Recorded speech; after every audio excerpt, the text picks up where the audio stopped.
when someone tells me they're broke and they're not making money, and I'm like, what? Like, there's so many ways to make money in this world. Because of digitalization, it's actually increased your avenues of actually making money. Our revenue actually like doubled during COVID period. Oh, I can actually just take my phone and Google African pendants, and then you find our results. So, yeah.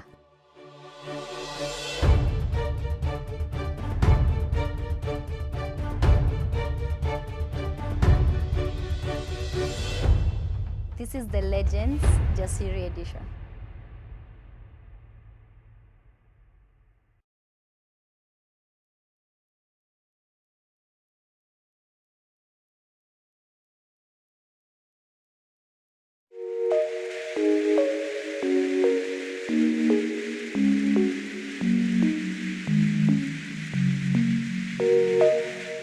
I grew up with a single mother. My parents got divorced when I was 2, but my dad has not been actively in my life. So my mom had to raise me and my brother together, my older brother. And I got to actually interact with my brother for the first time after he finished class 8, because she couldn't take care of the both of us, and she had to take my brother to my grandmother in Nyahururu. So for a few years, it was just me and my mom. Then one day, my mom comes with this guy and is like, this is your brother. And I'm like, oh, okay, that's my brother now. Yeah, so that's been my family life. Jennifer is a very fun-loving person, storyteller. I love to tell stories. Very passionate about African stories especially, because I grew up hearing about European heroes and never heroes of my color. So later I was very interested about learning African history. Jennifer is also a dog lover. I have very cute dogs. And Jennifer is also a farmer. I like to grow my own food. I grew up in Nairobi and Kiambu. I was born in Nairobi, then moved to Kiambu for a while, and then moved to Kikuyu, and now permanently live in Sigona. So I was never a bookworm, but funnily enough, I was an A student. But again, because of storytelling, I love everything I would learn. I used to like to associate with a story. I was very good with social sciences especially. So I went to Msagitao Primary School in Kikuyu. Passed, got an A, went to South Tetu High School in Nyeri, got an A also, and then went to the University of Nairobi, where I did BCom and specialized in marketing. So my mom, I feel like I'm a tiny my mom. And this is because my mom has been very entrepreneurial our whole life. When my dad and my mom broke up, she just left with 200 shillings and a radio. And she took my brother to my grandmother, and then we got a tiny house, 1-bedroom house in Wangige, the two of us. And I remember we just had a floor mattress, the radio, and a cassette. And my mom loves to sing a lot. So I remember in the evenings she'll come home, then sing. Then I said singing because of her. So she'll be singing and recording herself in the cassette, then there's a tiny baby just trying to sing also. And then she had not gotten any education when she was getting married, because she got married very early at 19. So she had to go back to school, and she decided to go to teaching school, and she couldn't pay school fees. So she used to wake up very early in the morning, go to Gikomba, buy gunia sacks, and then resell them. Come to Wangige market, then resell them to the vendors. So that's how she paid for school. And I feel like over the years, my mom has been very entrepreneurial. There's a time she was selling soap. It's multi-purpose soap. It's like a liquid soap that you can use for everything. So she's done that business. She's also done Mtumba business, selling Mtumba clothes. She's also sold fruits and vegetables in the market. So she's always been very entrepreneurial her whole life. And I think I've taken that a lot from her, because she's taught me that anywhere you go, you just have to think outside the box and you can make money. So do you need to sell smoky? Do you need to sell mayai? Do you need to polish people's shoes? There's something that you can always do to provide value to someone and earn from that.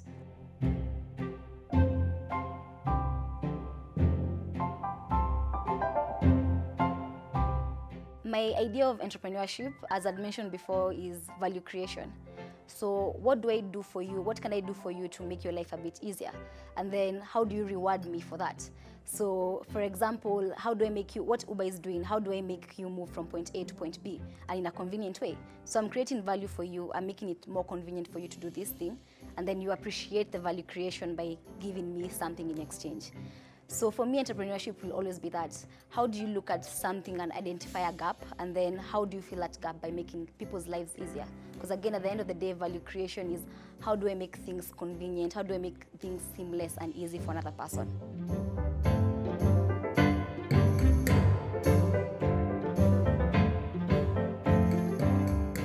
So the name of my company is Muthoni Unchained. Muthoni Unchained, and the reason why we named it Muthoni was because, okay, after my mom is called Muthoni and she's very hardworking.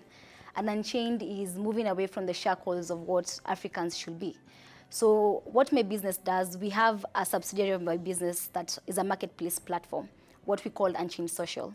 So what the marketplace platform does is we bring together players in what we call the economic culture of Africa.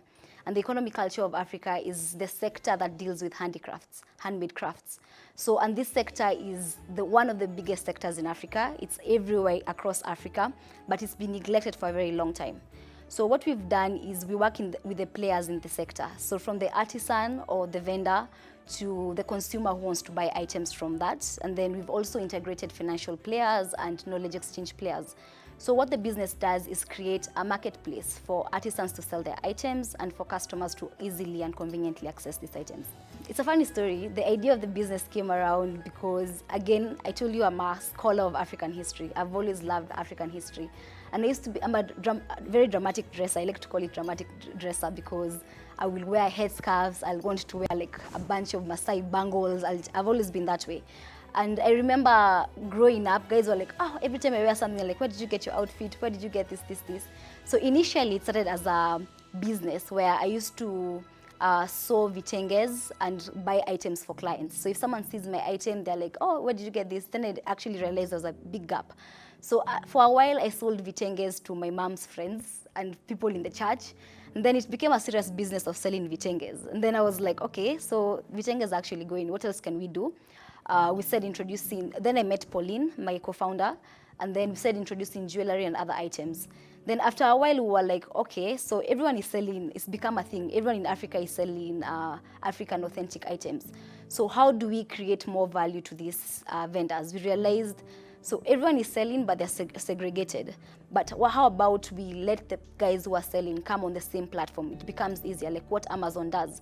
Everyone is selling different items, but they can congregate on one platform where it's easy for the consumer to access. It's also easy to control prices because you can regulate what's happening on the platform.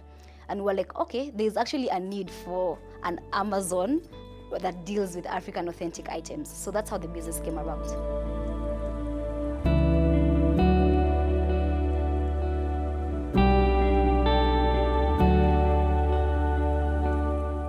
When I was in university, I used to wake up so early at 4 a.m. By 4 a.m. I'm in Gikomba.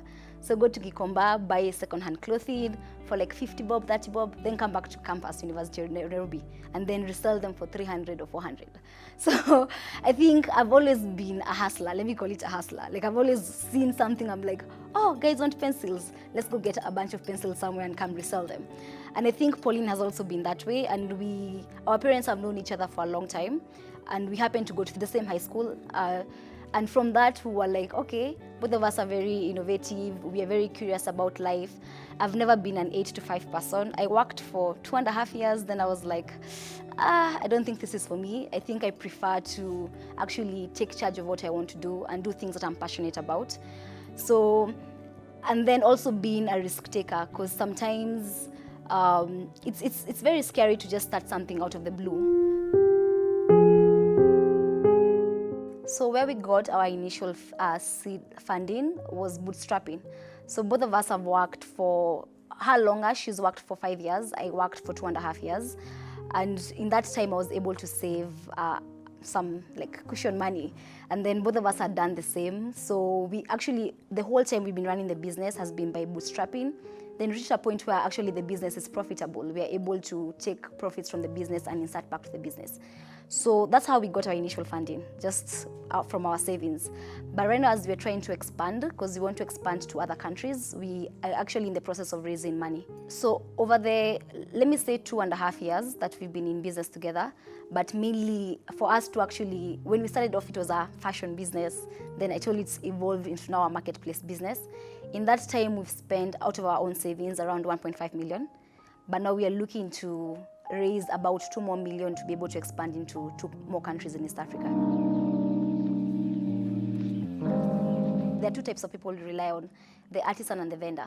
So we work both ways. How do we acquire the artisan or the vendor, and then how do we acquire the customer? So on the vendor and artisan side has been, we visit Masai markets on weekends, speak to artisans when you're like, okay, you've been selling offline for a while, would you like to actually take your business online? And then when it comes to the customer, mainly through ads. Word of mouth actually first from our customers. When someone buys something, they're like, oh yeah, we got this from Unchained Social, you need to go look at it. And then also we've been doing Instagram and Facebook ads. One of the biggest challenges we faced, as I'd mentioned, was during COVID. So we were expanding too fast, and the IT infrastructure did not allow us to have many vendors or sellers on the platform. So that was a very big, we had sleepless nights of how do we keep coding, how do we actually look for other applications that will allow us to integrate more sellers on the platform. That was a very big issue. Then the other issue was we started getting international customers. So how do you start moving things and in a very affordable way, because most of the shipping companies like DHL, FedEx are a bit expensive based on the agreements you have with them and the amount of goods you're moving. So it was like, how do we secure a very good deal for our customers, because at the end of the day, the customer pays for shipping in our business model. So how do we secure affordable shipping rates to allow international customers to keep buying from us? Then I think that challenge we're facing right now is we want to expand. So you find a vendor in South Africa is calling you and they're like, oh, we want to sell on your platform. But we're like, because we handle distribution on our end, we handle fulfillment. So from when the customer orders something, we have to actually go back and liaise with the vendor. How does the item come to a fulfillment center? Then how do we package it and take it to the customer? So you see, when you actually get to work outside East Africa, you're not physically present in South Africa, it becomes a bit of a problem. That's why we're trying to raise funds to how do we get more personnel into these other countries that we want to expand into. Half of my team are IT professionals. My co-founder is an IT professional. One of our customer experience leads is also an IT professional. So we've actually had very good, when it comes to human resource and people who are capable to actually do the job, we've been lacking on that front. So it's been easy for us to be able to expand our IT infrastructure, make sure it's stable, and it can be able to support our customers and our vendors. So that has been the most amazing thing. Plus, I also have a background in fintech. I worked in fintech for 2.5 years. So in that period, I got to learn how do you operate a marketplace actually, how do you handle remittance of payments, how do you handle customers, how do you create systems that actually automate every process of the organization so that it's easy, you don't have to do things manually. So it's easy for you guys to do a bunch of stuff when because our staff is not that big, we're not many, we're a team of 7, but because of automation and using technological platforms, it's easy for you to be able to manage the business. 80% of our business is digital. It's based on first the IT infrastructure that hosts the marketplace, and then even customer relations, everything is done on a digital platform. The only time we have human interaction is when first onboarding the vendors and now when taking the item to the customer. Other than that, everything else is done on an IT platform.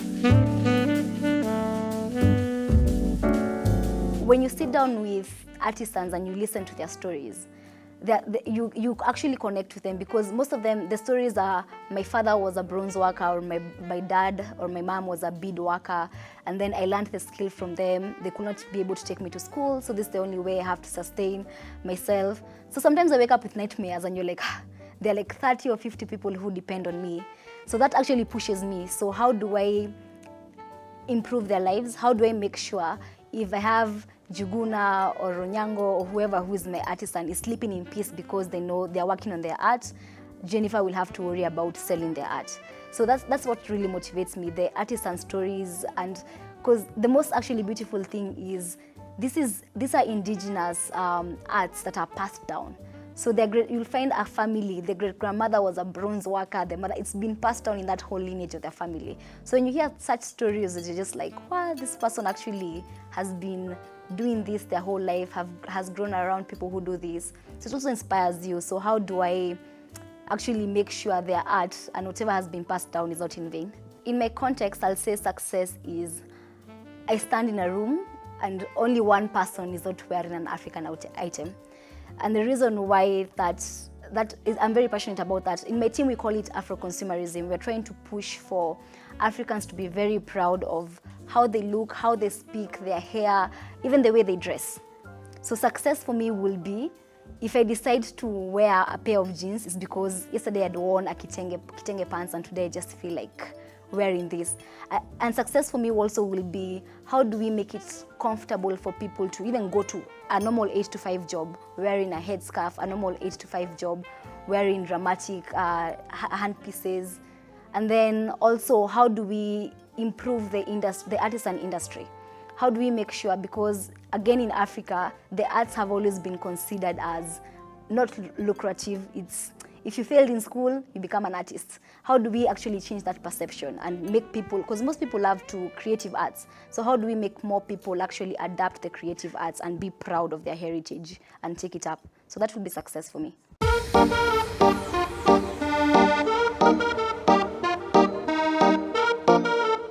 My artisans and the vendors we work with have actually really benefited from our platform. First off being that it's now convenient for them to sell, because before they had to wait for the customer to come to them. And it's restricted because Maasai markets are only found in, like especially in Kenya, it's only in Nairobi. There are no Maasai markets in Kisumu or Mombasa or Naivasha, it's just Nairobi. So someone might want to buy something from Mombasa but they can't access. So it's become easy, it's benefited the artisans because they have access to a larger market. The other thing that we do with them is we provide financial services. So from business loans to business insurance to credit lines. They've actually more than half, 3/4 of the artisans we have on the platform have taken loans with us, business loans. And then most of them also on an insurance premium plan that we have for them, because most of the items are sold by City Council to be allowed to sell in the markets. And City Council don't handle their items with care. So they throw them around, they get broken. So when they have that insurance policy, they know if a bunch of my items get destroyed, at least they have something to fall back on that will help me get to the same place. So we've actually made it easier for them. And the third thing will be, most of them were actually moving away from the creative arts simply because it was not paying. And it's so sad to find someone their whole family has been doing this, but simply because they don't get money from it, they abandon it and start looking for other jobs or other things to do. So we've given them that security that you can actually continue with your work and be comfortable in creating because you love to create. Let us worry about the selling. Based on the items you produce, there are different insurance policies. So when it comes to maybe bronze work or woodwork, it's very hard for that to break. But when it comes to beadwork, like the guys who mainly work with beadwork, because the items are fragile, sometimes they bend or sometimes the beads get undone and all the beads are lost. So what we normally do is you pay based on what the kind of arts you are involved in, you pay a premium monthly. And then when something happens, like for example, City Council didn't store your stuff nicely, they just threw them, something broke. So they'll just come and tell us, oh, by the way, I lost this and these things from last weekend. We get someone to come evaluate, oh, okay, this actually happened to your stuff. You've lost items worth this. Based on your premium, you can get this amount. If it's not enough, we'll also top it up with a business loan based on your qualifications for you to access the loan.